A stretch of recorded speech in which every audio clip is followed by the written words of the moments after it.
ਸੋ ਇਹ ਜੋ ਵੀ ਚੱਲ ਰਿਹਾ, ਦੇਖੋ ਜੀ, ਚਾਹੇ ਕੋਈ ਵੀ 에ਅਰਲਾਈਨ ਆ, ਇਸ ਟਾਈਮ ਮੈਂ ਇਹ ਕਹੂੰਗੀ ਕਿ ਇਹ ਰੀਪੇਟਰੀਏਸ਼ਨ ਦੇ ਨਾਂ ਤੇ ਕਮਰਸ਼ੀਅਲ ਫਲਾਈਟਸ ਚੱਲ ਰਹੀਆਂ ਨੇ, ਔਰ ਸਾਡੇ ਕੈਨੇਡੀਅਨ ਜਿਹੜੇ ਫਸੇ ਹੋਏ ਨੇ ਉਹਨਾਂ ਦਾ ਪੂਰਾ ਐਡਵਾਂਟੇਜ 에ਅਰਲਾਈਨਸ ਲੈ ਰਹੀਆਂ ਨੇ, ਉਹਦਾ ਪੂਰਾ ਐਡਵਾਂਟੇਜ ਏਜੰਟ ਲੈ ਰਹੇ ਨੇ ਜੀ।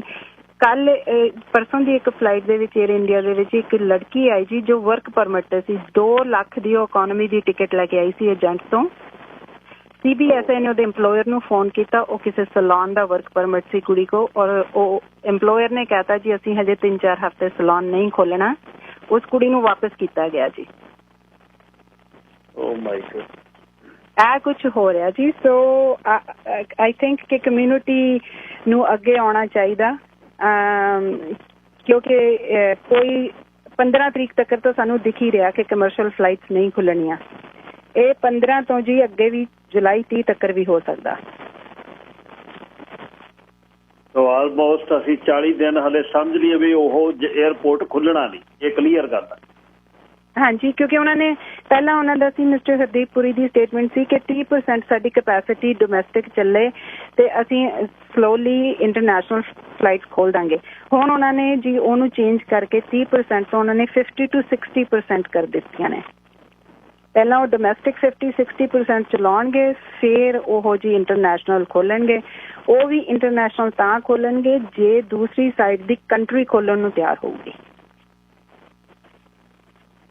ਸੋ ਹਾਲੇ ਕੁਝ ਨਹੀਂ ਦਿਖਦਾ, ਇਹਦੇ ਲਈ ਕਮਿਊਨਿਟੀ ਨੂੰ ਅੱਗੇ ਆਉਣਾ ਚਾਹੀਦਾ। 5-4 ਬੰਦੇ ਰੌਲਾ ਪਾਈ ਜਾਂਦੇ ਆ, ਉਹਦੇ ਨਾਲ ਕੁਝ ਨਹੀਂ ਹੋਣਾ। ਕਮਿਊਨਿਟੀ ਕਿਸੇ ਇੱਕ ਪਲੇਟਫਾਰਮ ਤੇ ਇਕੱਠਾ ਹੋ ਕੇ ਆਪਣੇ ਪ੍ਰਾਈਮ ਮਿਨਿਸਟਰ ਨੂੰ, ਆਪਣੇ ਫੋਰਨ ਮਿਨਿਸਟਰ ਨੂੰ ਰੈਲੀ ਕਰ ਲਓ, ਕੋਸ਼ਿਸ਼ ਕਰ ਲਓ, ਆਪਾਂ ਇਹਨੂੰ ਫੋਲੋ ਕਰ ਲਓ ਜੇ ਆਪਣੇ ਟੱਬਰ ਮੰਗਾਉਣੇ ਨੇ। ਨਹੀਂ ਤੁਹਾਨੂੰ ਹਾਲ ਦਿਖਦਾ ਹੀ ਹੈ ਜਿਹੜਾ ਉੱਥੇ ਹੈ।